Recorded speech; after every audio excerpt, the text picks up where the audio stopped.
மக்களே, பிரியாணி செஞ்சால் ஒன்று குழஞ்சிடுது, இல்லைனா கடை ஸ்டைல் பிரியாணி மாதிரி வரமாட்டேக்குதா? கவலைப்படாதீங்க. இன்னைக்கு நம்ம வீடியோவில் நல்ல உதிரி உதிரியாக கம கமன் பாய் விட்டு கல்யாண ஸ்டைல் சிக்கன் பிரியாணி எப்படி செய்கிறதுன்னு தான் பார்க்க போகிறோம். இதில் நம்ம சேர்க்க போகிற சீக்ரெட் மசாலா தான் பிரியாணியோட ஹைலைட்டு. வாங்க எப்படி செய்கிறதுன்னு பார்க்கலாமா? முதல்ல நம்ம தேவையான பொருள் பார்த்திடலாமா?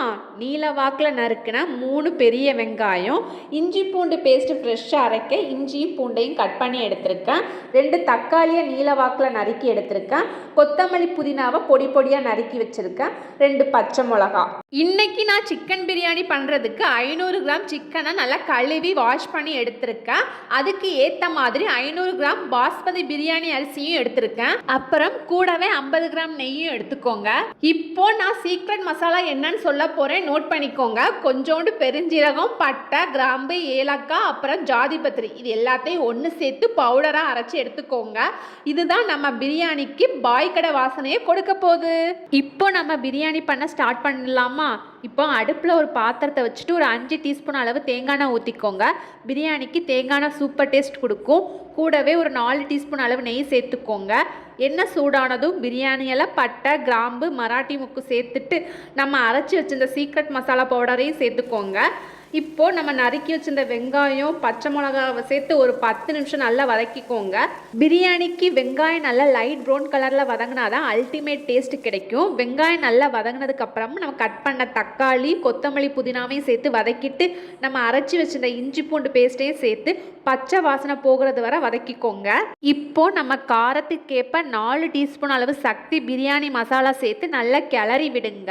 மசாலா வாசனை நல்லா வந்ததுக்கப்புறம் நம்ம கழுவி வச்சிருந்த 1/2 கிலோ சிக்கனையும் சேர்த்து மசாலா எல்லாம் சிக்கனில் படுற மாதிரி நல்லா பெரட்டி விடுங்க.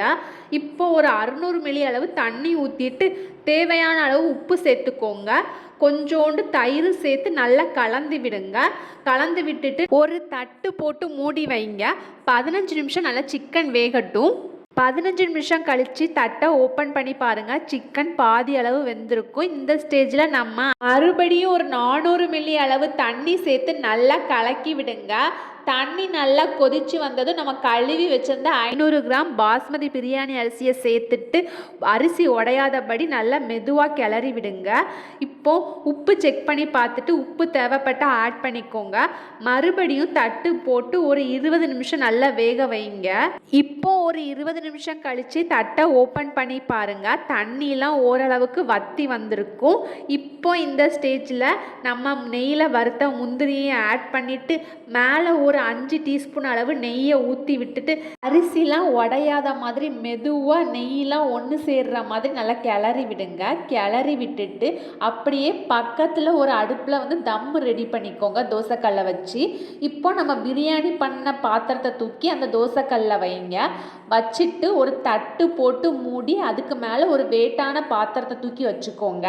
அப்படியே ஒரு 35 நிமிஷம் தம்மில் வச்சுடுங்க. 35 நிமிஷம் கழித்து தம்மு ஓப்பன் பண்ணும்போது அந்த வாசனைக்கு ஊரே தூக்குங்க.